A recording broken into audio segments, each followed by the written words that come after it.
Result हम जहाँ तहाँ चर्चा करते हैं और उसके कारणों पर नहीं जाते। तो कारणों के जाने के लिए हमको अपना ये जो मीडिया है, जो शिल्पकार टाइम्स जो आप निकाल रहे हैं, इसमें जो लेखकों के लेख आएंगे वो हमें कारणों के बारे में बताएंगे कि हमको हमारी ये दुर्दशा इस देश के अंदर किस वजह से हुई। बाबा साहब डॉक्टर अम्बेडकर कहते हैं कि इस देश में जो जातियाँ और जो वर्ण बनाए हैं ये राष्ट्रविहीन है, ये राष्ट्र नहीं है, और इसके अंदर हम किसी सशक्त राष्ट्र का निर्माण नहीं कर सकते। तो जो जातियों को बांटा गया, समाज को बांटा गया जातियों में, इसकी वजह से हमारे अंदर समस्या है। और जाति जाति का जो संगठन बने उससे हम अपने को नहीं, ब्राह्मणवाद को मजबूत करते हैं। तो बाबा साहब का चिंतन इस पर था। इस वजह से भारत एक राष्ट्र नहीं बन पा रहा है। और ये जो लूट घसोट इस देश के अंदर मची हुई है, ये वर्ण और जातियों के कारण मची हुई है। और इन वर्ण और जातियों का लीडर ब्राह्मण है। और ब्राह्मणों की इस देश के अंदर 4 राजनीतिक पार्टियां हैं। कांग्रेस पार्टी ब्राह्मणों की है, भारतीय जनता पार्टी ब्राह्मणों की है, और दोनों कम्युनिस्ट पार्टियां भी ब्राह्मणों की हैं। और इसकी वजह से भारत का संविधान लागू नहीं हो रहा है। और भारत के संविधान के लागू न होने की वजह से हमारे सामने समस्या है। जिस दिन अगर हम भारत की सत्ता में आते हैं, क्योंकि लोकतंत्र का में जिसके वोट ज़्यादा होते हैं सरकार उसकी होनी चाहिए, लेकिन हमारे साथ में उल्टा हो रहा है कि यहाँ पर अल्पसंख्यक तो राजा बने हुए हैं और बहुसंख्यक इस देश के अंदर भिखारी बने हुए हैं।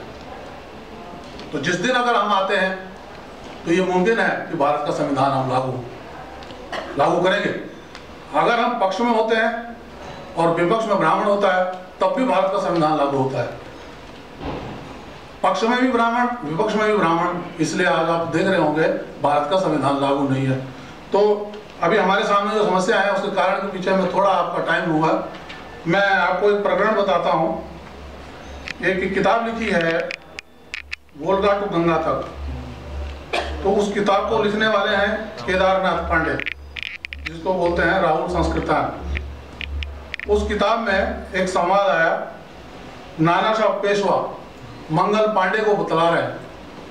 ये चूंकि वोल्गा टू गंगा तक राहुल संस्कृतकार ने लिखी है तो ये संवाद कोई गलत नहीं हो सकता। तो उसमें लिखते हैं, वो कहते हैं नाना साहब पेशवा मंगल पांडे को बोलते हैं कि हमें ब्राह्मणों की आज़ादी के लिए आंदोलन करना चाहिए। तो मंगल पांडे सवाल करता है कि अगर हम ब्राह्मणों की आज़ादी के लिए आंदोलन की बात करते हैं तो और लोग हमारा साथ सहयोग क्यों करेंगे।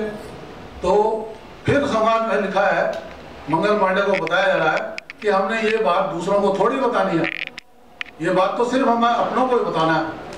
तो उस डायरेक्शन पे 1857 में तात्या टोपे नाम का जो पूना का ब्राह्मण था, वो पूरे भारत में घूम करके उसने ब्राह्मणों में ये मैसेज दिया कि हमको आंदोलन करना है।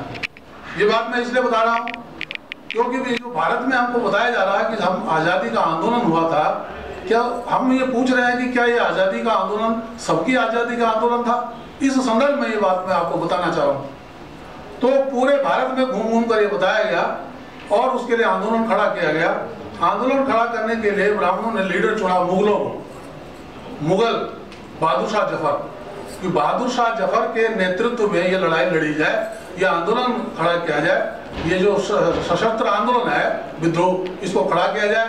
अगर ये फेलियर होता है तो बहादुर शाह जफर को फांसी होगी, हमको कुछ नहीं होगा। और अगर बहादुर शाह जफर इस लड़ाई को जीत जाते हैं तो ब्राह्मणों का जो मुगलों के साथ पैक्ट है, उस पैक्ट को बाबर ने अपने वसीयत में लिखा है कि मेरे संतानों, अगर तुम्हें भारत में शासन करना है तो ब्राह्मणों को 40% हिस्सा देके आप इस देश में शासन करो। तो वो बात को ध्यान में रखते हुए ये कहा गया कि बहादुर शाह जफर को अगर हम आगे करते हैं और हम इस लड़ाई को जीतते हैं तो हमारा 40% का आरक्षण जो है वो भारत में पक्का हो जाएगा, अंग्रेज यहाँ से चले जाएंगे। इस तर्ज पर ये लड़ाई लड़ी गई, बहादुर शाह जफर को आगे किया गया और लड़ाई लड़ी गई। आपने देखा होगा ये लड़ाई बहुत बुरी तरह से विफल हुई और अंग्रेजों ने उसको बहुत बुरी तरह से कुचला, ये आपके सामने है। और ये बताया जाता है कि ये आज़ादी का आंदोलन था। उस आज़ादी के आंदोलन के बाद ब्राह्मणों ने कभी भी दोबारा से आंदोलन नहीं किए। अब जब आंदोलन शुरू हुए, आंदोलन शुरू होने के बाद सन 1885 में जो भारतीय राष्ट्रीय कांग्रेस का निर्माण हुआ तो उस डर की वजह से कोई ब्राह्मण उसका अध्यक्ष बनने को भी राजी नहीं था।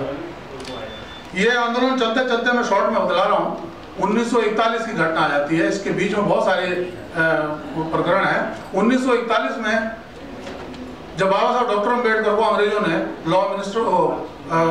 लेबर मिनिस्टर बनाया, उस बात से कांग्रेस के जो नेता थे वो बहुत खफा हुए और उनको ये लगा कि अगर अंग्रेजों को यहाँ बहुत दिनों तक रहने दिया गया तो इस देश के अंदर ये SC ST OBC के जो लोग हैं इनको अधिकार ये देते रहेंगे और अधिकार देने के बाद जो है ये सारा का सारा मसला खत्म हो जाएगा।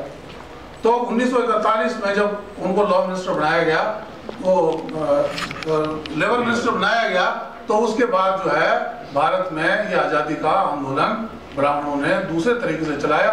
इसका नेतृत्व, क्योंकि मुझे डायरेक्शन हो रही है कि मैं शॉर्ट करूं क्योंकि बातें जो बहुत सारी होती हैं, तो 1942 में जब उन्होंने देखा कि 57 का जो आंदोलन था वो हिंसक था तो इसको अहिंसा में बदला गया।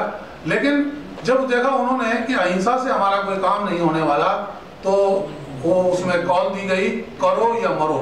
अब करो या मरो का जो मामला है ये अहिंसावादी नहीं है, ये अहिंसक आंदोलन था। और आपने देखा कि 1947 में जब भारत आज़ाद हुआ तो हमारा ये प्रश्न है कि उस 1947 की आज़ादी में क्या भारत के सभी लोग आज़ाद हैं? अगर सब लोग आज़ाद हैं तो आज़ाद भारत में ये समस्याएं क्यों हैं? और अगर